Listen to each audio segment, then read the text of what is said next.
जमलेल्या माझ्या तमाम हिंदू बांधवांनो, भगिनींनो आणि मातांनो,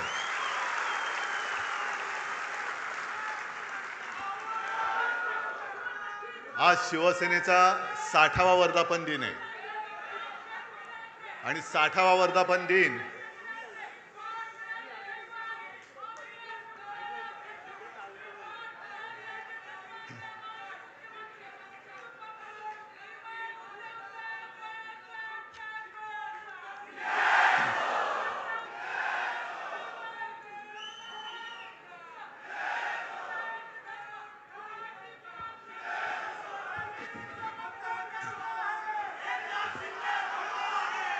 आणि 60वा वर्धापन दिन हा हीरक महोत्सव असतो. हीरक महोत्सव असतो. म्हणून नेहमीप्रमाणे मी माझ्या भाषणाची सुरुवात केलेली असली तरी आज विशेष म्हणजे तुम्हाला सगळ्यांना उद्देशून जमलेल्या माझ्या तर आहातच, पण मला दिलेल्या हिऱ्यापेक्षा मौल्यवान जीवाला जीव देणाऱ्या शिवसैनिक बांधवांनो, भगिनींनो आणि मातांनो, कारण ही देणगी माझी वडिलोपार्जित आहे. त्याच्यामुळे कोणी मायकल लाल ही देणगी माझ्यापासून हिरावून घेऊ शकत नाही. आजचा वर्धापन दिन अनेकांना वाटलं असेल की दुःखी आणि कष्टाने खचून गेलेला शिवसैनिक इथे दिसेल, पण इकडे एक सुद्धा शिवसैनिक खचलेला नाही, उलटा पेटलेला आहे.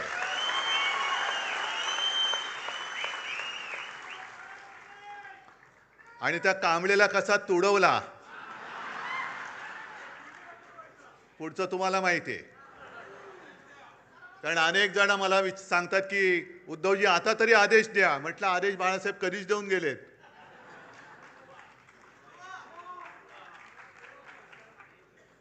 आज विशेषतः 4 खासदारांचा सत्कार तर केलाच, त्यांच्यासोबत आपले हक्काचे 20 आमदार आहेत.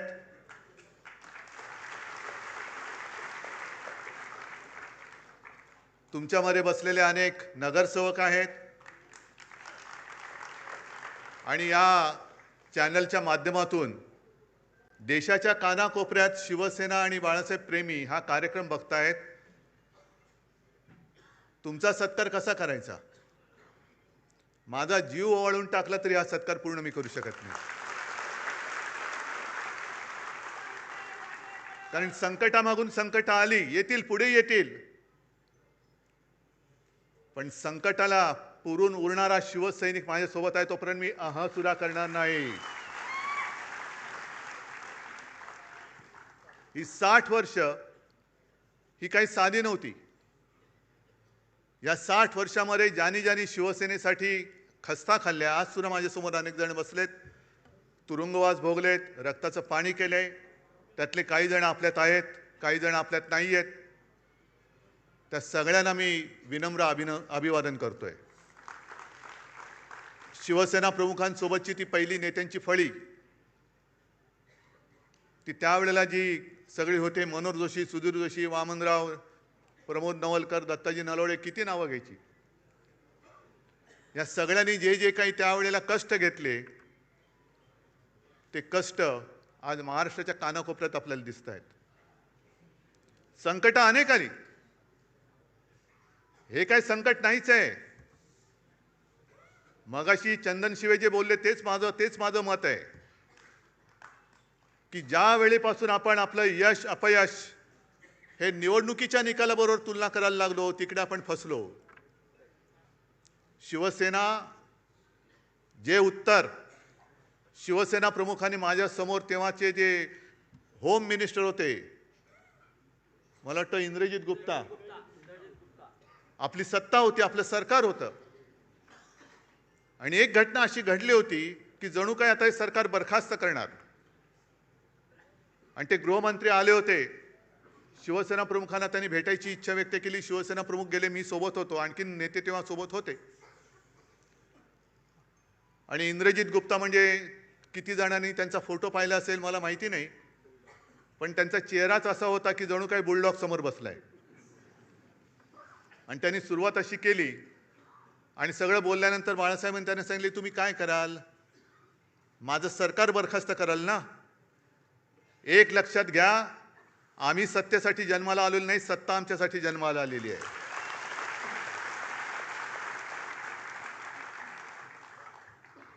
आणि 60 वर्ष त्याच्यामध्ये आणीबाणी सुद्धा आली. आणीबाणीचा काळ आणखीन भयानक होता. आणि तेव्हा तर ह्या सगळ्या गोष्टी, ह्या सगळ्या आठवणी स्वतः शिवसेना प्रमुखांनी सांगितलेल्या आहेत की त्याही वेळेला रजनी पटेल म्हणजे आज जे आहेत त्यांच्याच राज्याचा हा शिवसेनेच्या मुळावर उठला होता. आणि त्यांनी शिवसेना प्रमुखांना एक पत्र लिहून दिलं होतं आणि सांगितलं होतं की याच्यावर सही करा, सही नाही केली तर तुम्ही आतमध्ये जाल. आणि ते पत्र असं होतं की जणू काही शिवसेना ही काँग्रेसमध्ये विलीन करा. जे आज बोंबलत बसलेत ना, आम्हाला वाटलं शिवसेना काँग्रेसमध्ये विलीन करणार. अरे 30 वर्ष भाजपसोबत राहून भाजपात नाही विलीन झालो तर काँग्रेसमध्ये कोण विलीन होणार?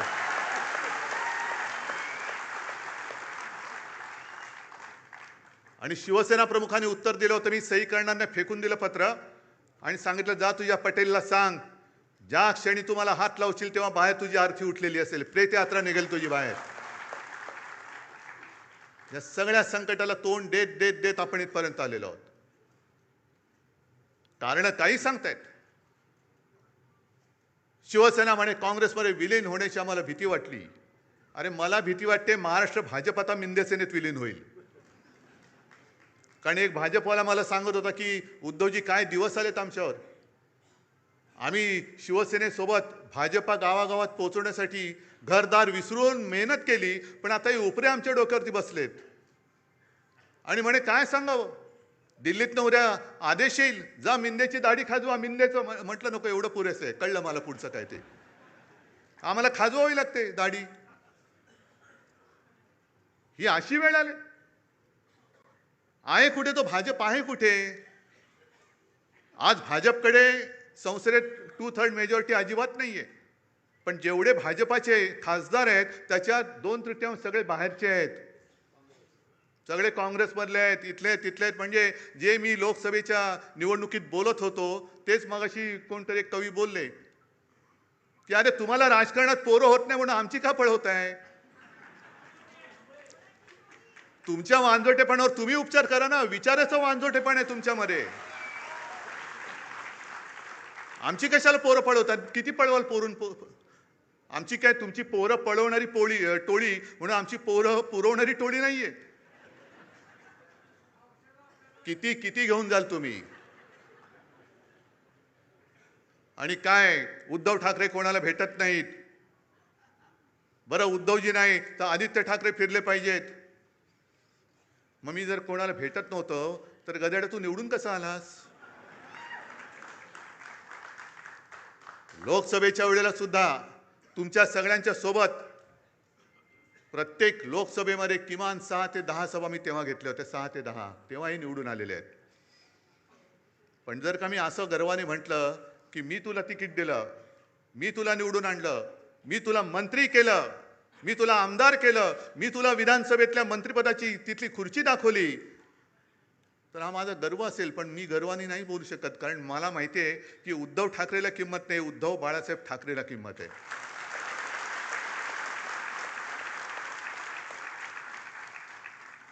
आणि याचं भान मला आहे.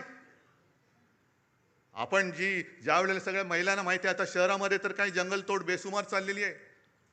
शहरामध्ये वडापाव माहिती आहे, पण वडापाव म्हणजे वटसावित्रीचा वड गेला, त्याच्यावरती फेऱ्या मारणं गेलं.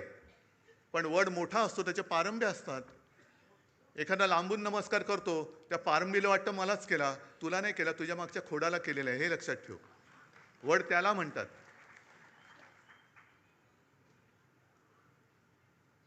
आणि मातोश्रीवरती शिंतोडे उडवत आहेत. मला कळत नाही ही कुठली अवलाद. म्हणजे ज्या शिवसेना प्रमुखांनी मराठी माणसाच्या आणि हिंदूंच्या रक्तामध्ये स्वाभिमान रुजवला, त्या रक्तामध्ये हे भेसळ कुठून आणली? ही कोणाची अवलाद आहे? ते तर कळतंय, दुसऱ्याचे बाप चोरावं लागतायत. कारण मला आठवत आहे की शिवसेनेची जेव्हा स्थापना झाली, तो क्षण आजही माझ्या डोळ्यासमोर आहे. आणि त्या क्षणाचे आता साक्षीदार 2-3 कदाचित मी, चंदू मामा असे 2-3 राहिलो असू.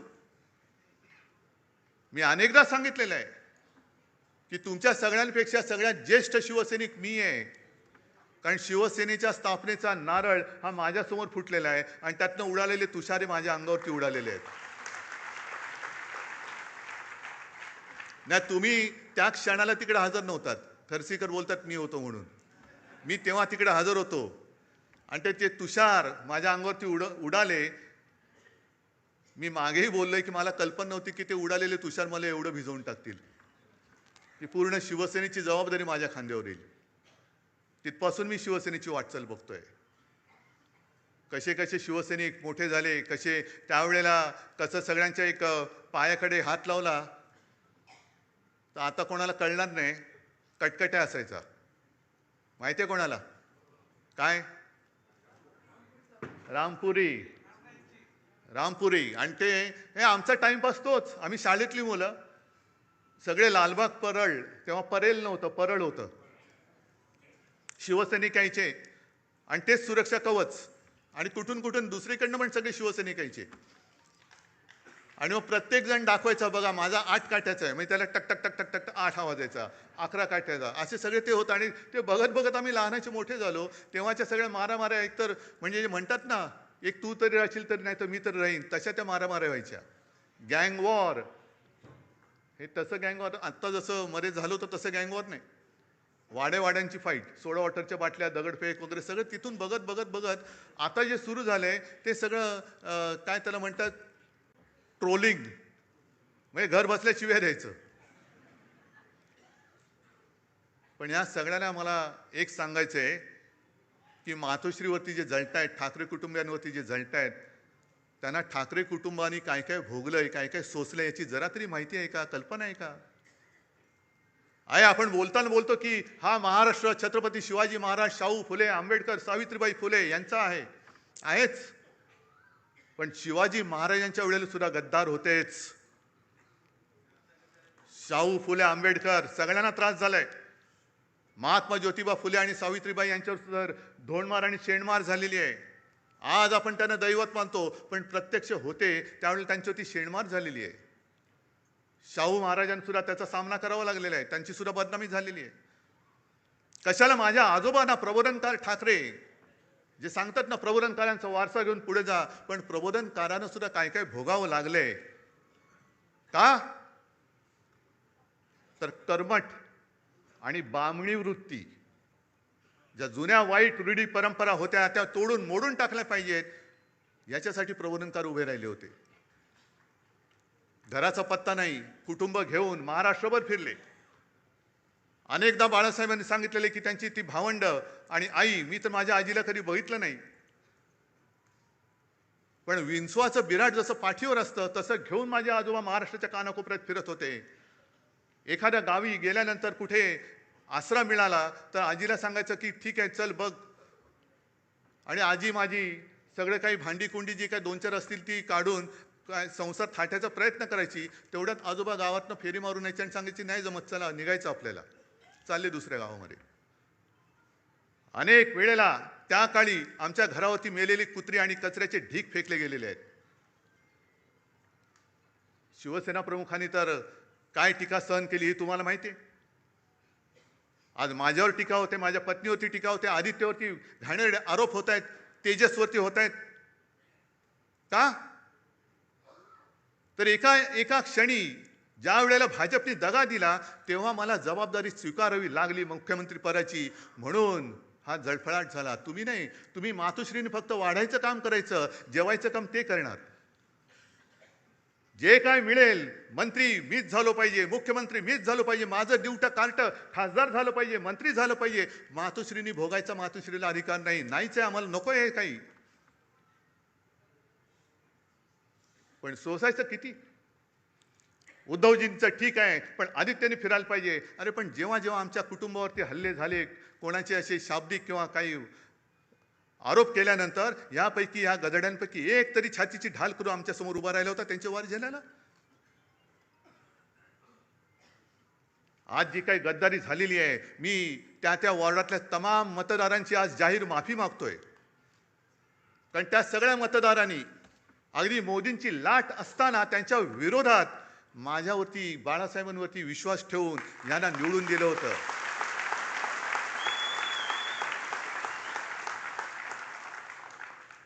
जे आम्हाला डिवचलं जात होतं की तुमची मोदींच्या चेहऱ्यावरती खासदार निवडून आलेत, मोदींचा चेहरा न वापरता आपल्या शिवसेनेचे 9 खासदार डौलाने निवडून आले होते. काही थोडक्यात गेले एक तरी इथली तर सीट चोरलीच. कुठे होते मोदी? आणि त्याच्यानंतर म्हणजे तेव्हा भाजपचे 20 पेक्षा जास्त खासदार ते पण 9 झाले. आणि आज परत फोडाफोडी कशासाठी फोडताय? काय मिळवायचंय काय तुम्हाला? म्हणजे सत्ता पिपासू किती व्हायचं? सरदार वल्लभभाई पटेलांनी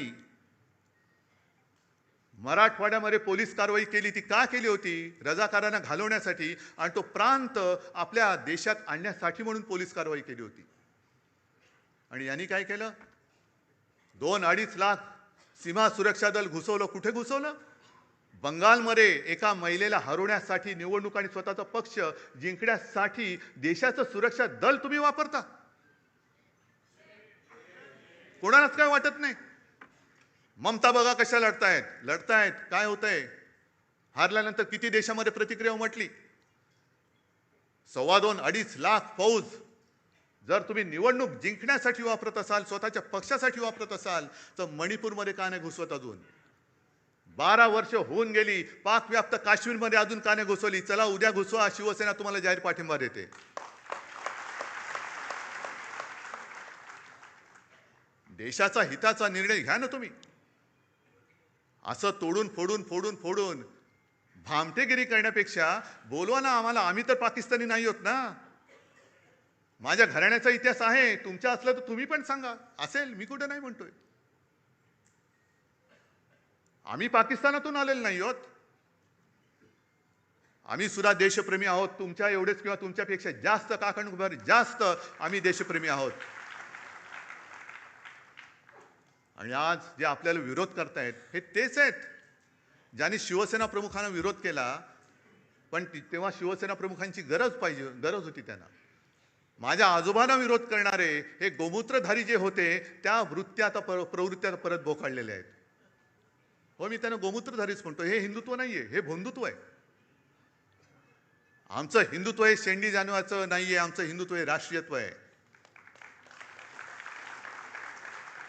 आमचं हिंदुत्व हे राष्ट्रीयत्व आहे. आणि हिंदूंमध्ये आणि आज मला खरंच एका गोष्टीचा अभिमान वाटला की येताना परत आपले ते सगळे तेजस्वी भगवे झेंडे मला दिसले. कारण मी मागेच सांगितलंय, मशाल वेगळी ठेवा आणि भगवा वेगळा ठेवा. छत्रपतींचा भगवा होय, वारकऱ्यांचा भगवा, हिंदूंचा भगवा, महाराष्ट्र धर्माचा भगवा, त्याच्यावरती दुसरं कोणतेही चित्र नकोय. आणि जो भगव्यामध्ये भेद करतो तो अस्सल हिंदू असूच शकत नाही. त्याच्या रक्तामध्ये ही गद्दारांची, बेईमानीची, अवलादीचं, भेसळीचं रक्त आहे.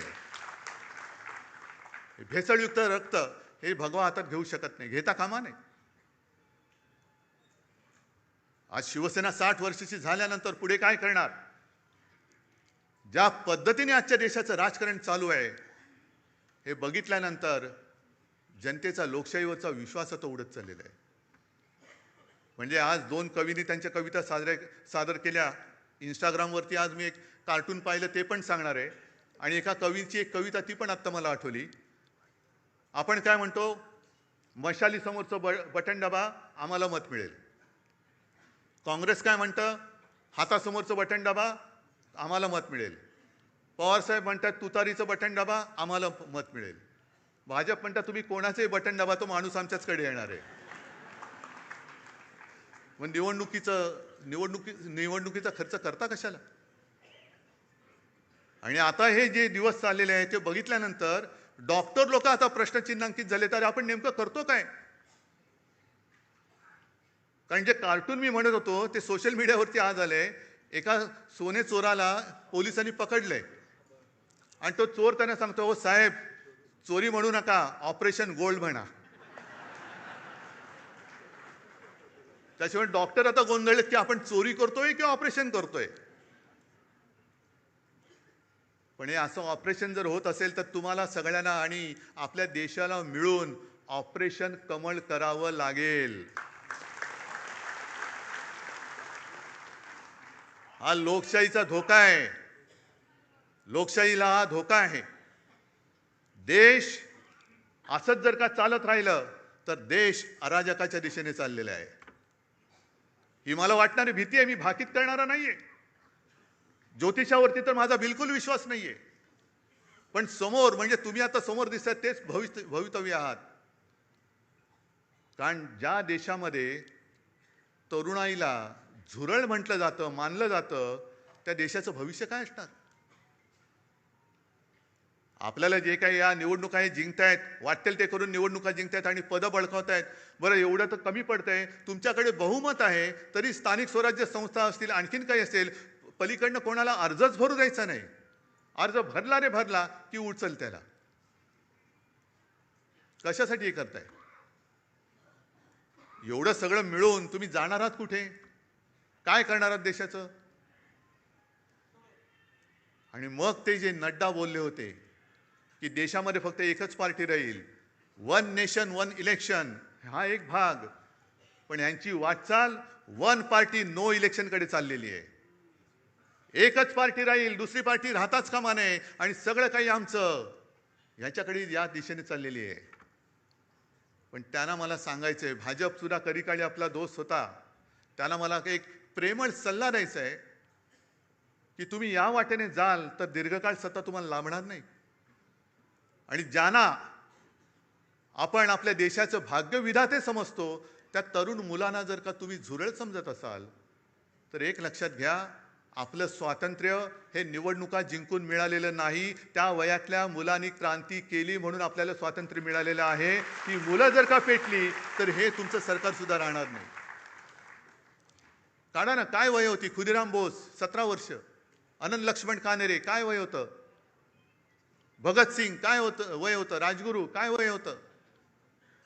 ही सगळ्यांची वय काढा. ही आताचा जो काही शब्द आहे जेन झी, त्या जेनझीच्या वयोगटातली सगळी मुलं होती. काय बेकार होती? अशीच फिरत होती. त्यांना काय उद्योगधंदे नव्हते. चाफेकर बंधू किती वर्षाचे होते? पण त्यांना माहिती पण नव्हतं देश स्वातंत्र्य नाही, माझा देश गुलाम आहे, माझी भारत माता गुलामगिरीत राहता कामा नये. मेलो तरी 72, पण मी माझ्या देशाला स्वतंत्र करेन. आता देश म्हणजे कोण? आपण.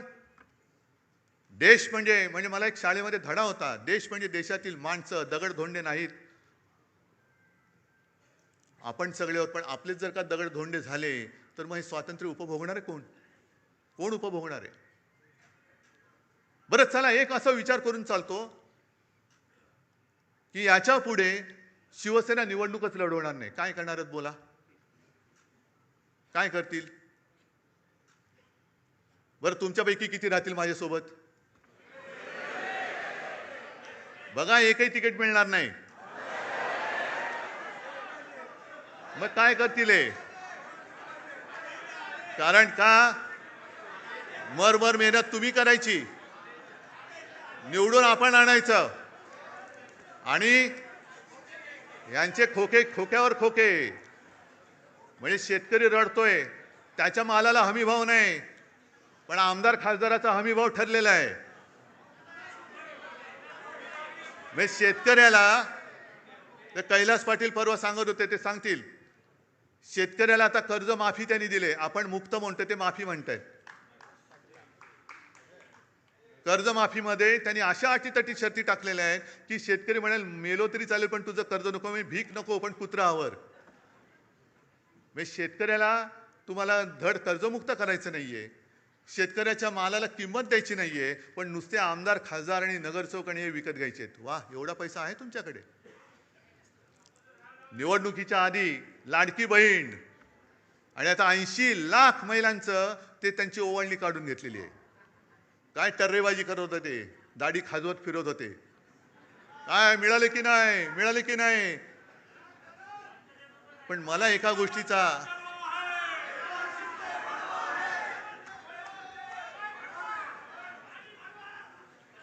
गोष्टीचा थोडं वैषम्य वाटतं की अरे मेहनत तुम्ही केले ना, मत तुम्ही दिले ना, मग जाब विचारण्याचा अधिकार तुम्ही का सोडताय? का नाही जाब विचारत? हिम्मत होते कशी? होते कशी? आदेश काय देऊ?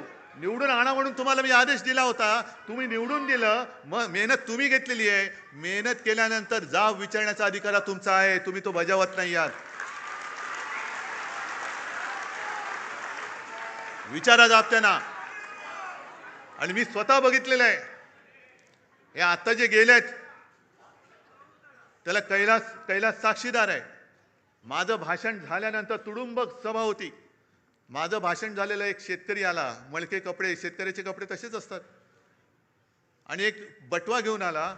मला म्हणाला की उद्धवजी, तुमच्या हस्ते ही मला मदत आपल्या उमेदवाराला द्यायची आहे. किती असेल हो त्याच्यामध्ये पैसे? हा, काय शेतकऱ्याची कमाई किती असेल, किती पैसे असतील त्याच्यामध्ये? मी नाही बघितले. पण एवढूसा बटवा होता, पण तो प्रेमाने द्यायला आला होता, आणि त्या प्रेमाच्या 1 रुपयाने ती निवडणूक आपण जिंकलो होतो. समोरून पैशाचा महापूर होता, धबधबे कोसळत होते. 50 कोटी काय, 100 कोटी काय? का? तर शिवसेनेला हरवायचं. त्याच्यासाठी हा हरामाचा पैसा हे आपल्या समोर ओतत असताना शेतकऱ्यांसारखी सारी गरीब माणसं त्याच्या कष्टाचा पैसा देऊन आपले खासदार त्यांनी जिंकून आणले होते. कुठे फेडाली पाप? कुठे फेडाल? आणि तेच उमेदवार बोलले होते की खंडोजी खोपडे नाव घेतलं तर तुम्ही काय म्हणता? सूर्याजी पिसाळ नाव म्हटल्यानंतर तुम्ही काय म्हणता? मग 400 वर्ष झाली तरी त्यांच्या कपाळावरचा गद्दारीचा शिक्का पुसला नाही. यांना किती वर्ष लागतील यांच्या कपाळावरचा शिक्का पुसायला? हे ज्यांनी विचारलं त्यालाच विचारा आता, तू काय म्हणतोय?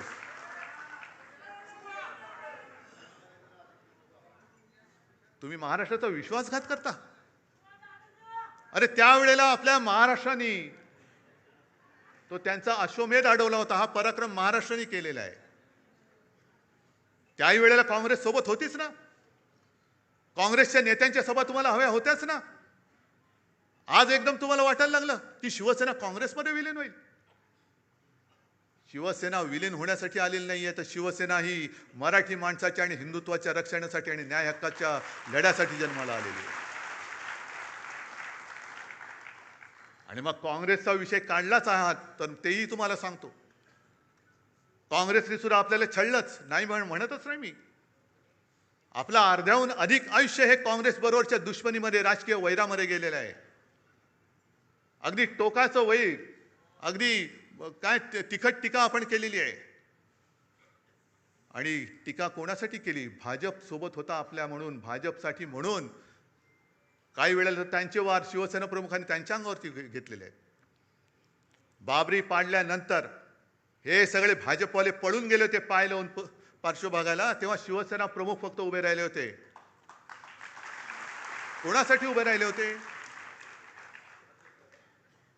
कोणावरचं संकट त्यांनी आपल्यावर घेतलं होतं? या सगळ्या गोष्टी तुम्ही विसरून गेलात. अगदी बाबरी पाडल्यानंतर सुद्धा आरोपी नंबर 1 का 2 हे आपले हिंदू हृदय सम्राट होते. मला वाटतं 1 नंबर अडवाणी, 2 नंबर शिवसेना प्रमुख. लखनौ कोर्टात पण जावं लागलं होतं. सीबीआयची चौकशी झाली, पण बाळासाहेबांनी त्यांनी सीबीआयने तिकडे नाही बोलवलं. सीबीआयचे अधिकारी व्यवस्थित येऊन आदबीने शिवसेना प्रमुखांना विचारून गेले होते. काँग्रेसने सुद्धा आपली माणसं फोडली. काही माणसं आपण काढून टाकली होती, ती त्यांनी घेतली. पण कधीही काँग्रेसने त्याच्यापैकी कोणालाही मुख्यमंत्री केला नव्हता. मुख्यमंत्री कुठे होता?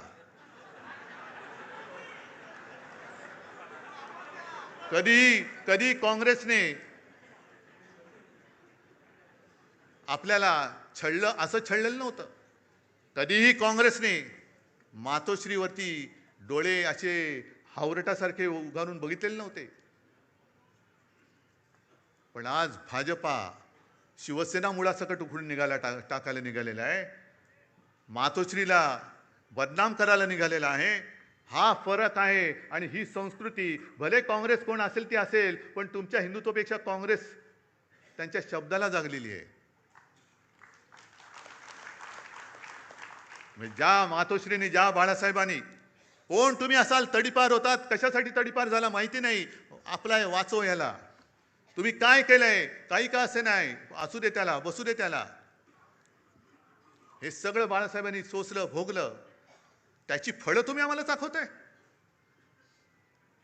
राजकारण हे एवढं गडूळ कधीच झालेलं नव्हतं.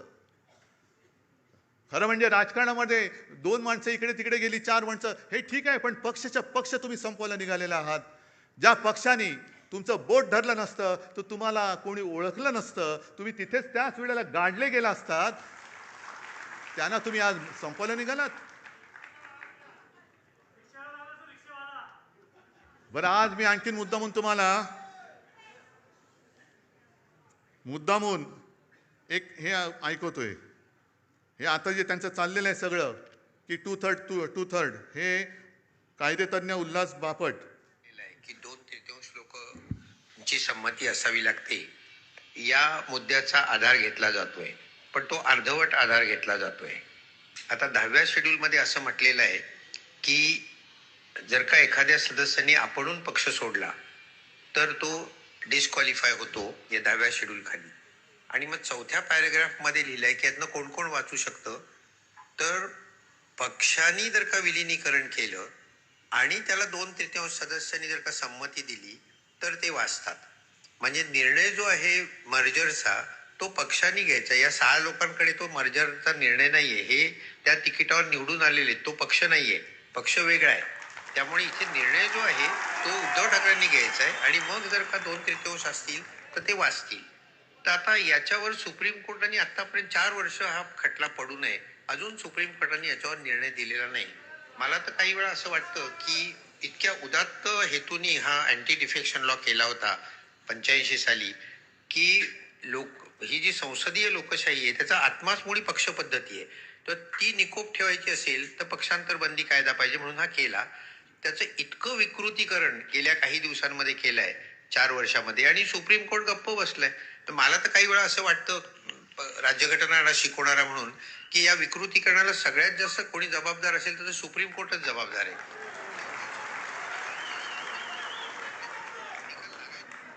बोला.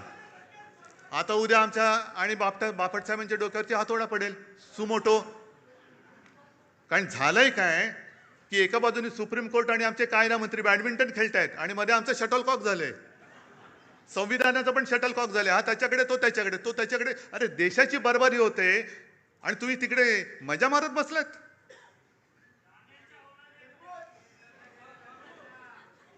पण आता विचार सगळ्यांनी केला पाहिजे, केवळ शिवसेनेने नाहीये. हा विषय शिवसेनेचा नाहीये.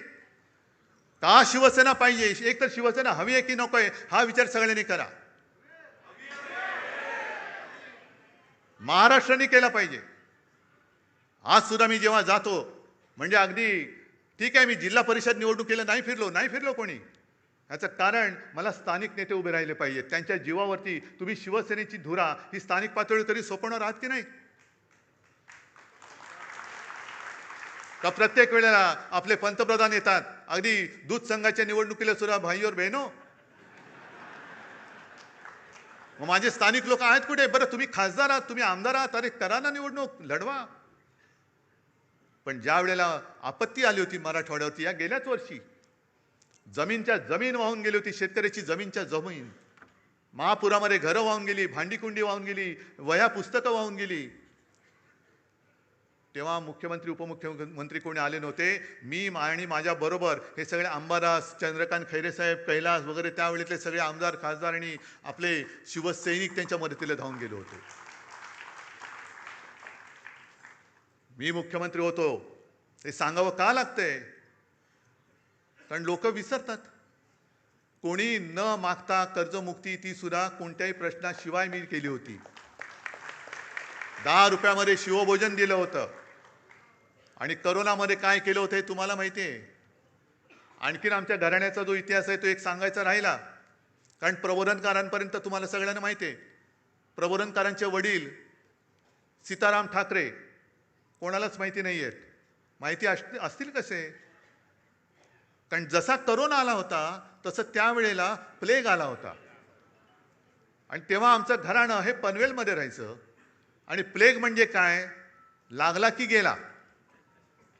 म्हणजे कोणाला गाठ आली का गेलाच. आणि त्याच वेळेला मग ते रँड वगैरे ते सगळं झालं ते पुण्यामध्ये ते तिकडे. पण मृतदेह वाहून न्यायला कोणाची तयारी नव्हती, हिंमत होत नव्हती.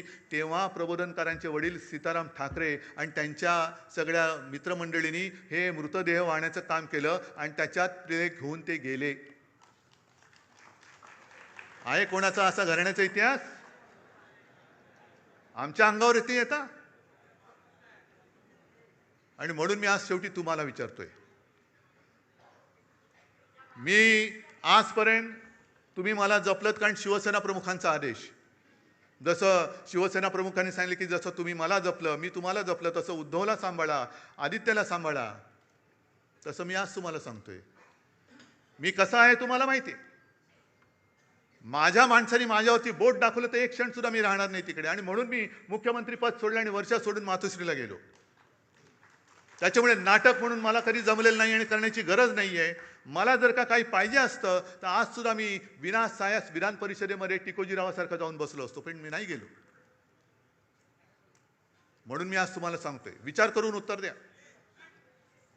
60 वर्ष पूर्ण झालेली आहेत. गेली जवळपास 12-13 वर्ष मी तुमची नेतृत्वाची जबाबदारी सांभाळतोय.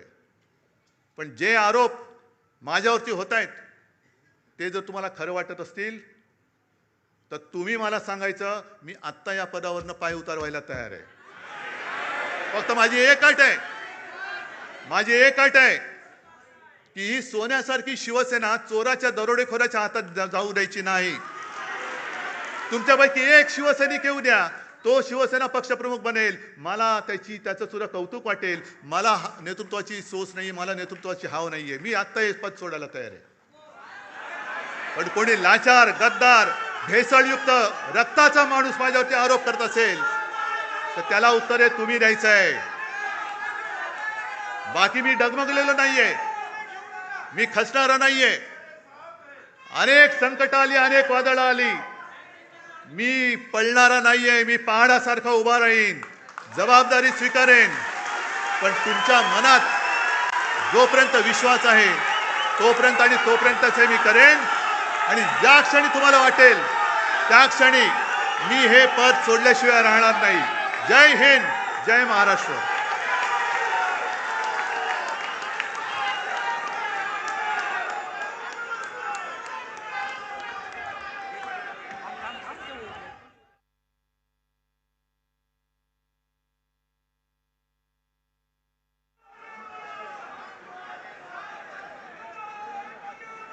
मी विनंती करतो,